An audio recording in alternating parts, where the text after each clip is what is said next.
they destroy and obliterate. Now you mentioned something about the destruction of holy sites. Yeah. Now we're talking about the shrines of companions to the Prophet, companions to the commander of the faithful, who have had their shrines and their mausoleums desecrated, demolished, destroyed, copies of the Quran being burnt, copies of Mafatih al-Janan, a book of supplications, speaking to God.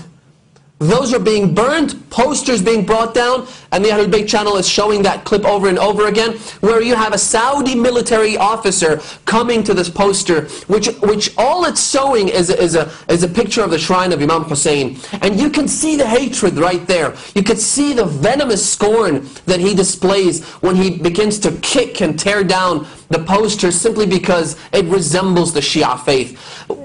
Forgetting the fact that this is a picture of the shrine of the Prophet's grandson. Now when you see things like that, you realize that those who killed Imam Hussain in Karbala on the day of Ashura, they were only the ancestors of these same individuals. Just today, sister, and this is the most alarming thing that came out today and last night as well. Two statements that were made, and I want to make sure everyone realizes just how important and how dangerous these two statements are. The first one is by the Prime Minister, again, the guy who's been in charge for the last 43 years. He came out and said, Bahrain is doing well. We will rebuild the nation, and we will never say